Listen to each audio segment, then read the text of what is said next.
Now, Dad, obviously there's no shortage of opportunity for people to give to a whole host of ministries these days. But when someone contributes to RLI, can you talk a little bit about just what exactly that dollar goes toward accomplishing? Sure. Yeah. So the obvious thing is that it makes us able, our team able, to go and to be in the places of the world where the training has to happen. But you might not realize that behind that also is, in most places, they cannot afford the curriculum, the materials.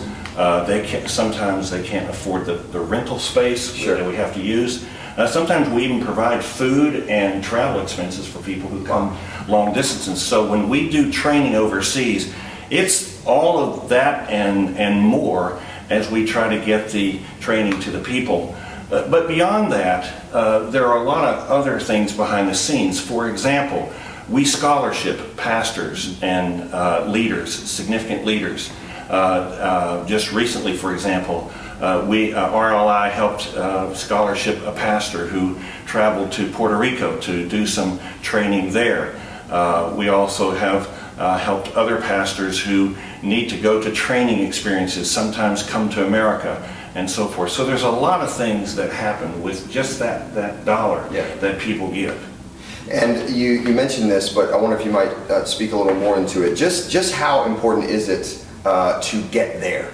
It's one thing to send somebody an email. It's one thing to make something available online, which RLI does, and there is a lot of importance in that. But talk a little bit about the importance of relationship on the ground, and in addition to that, I don't want to overload your question, but in addition to the relationships on the ground, talk a little bit about just where RLI is working into right now. Well, that question speaks to the redemptive and redemptive leadership, because if you're only talking about filling someone's head with information, you can do that with a website, or you can do that by DVDs or whatever.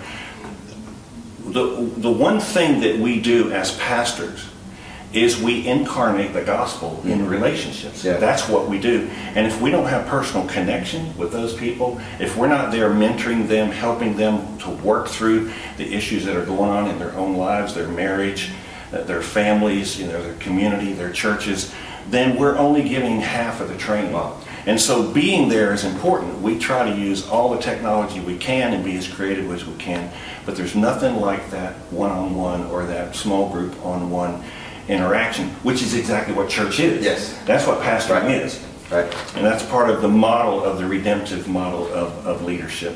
And as far as what's happening around the world, our own ministry sort of grew out of a training process in the former Soviet Union. We're in Russia a lot, and we've been to various other countries that were in the Soviet bloc.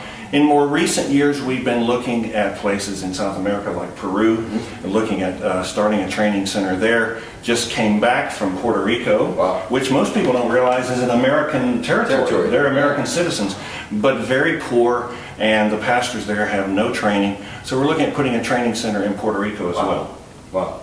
You can find out much more at rli.world as to all the opportunities to give and just what is going on, that the gospel is going forth, and how this ministry is involved in that.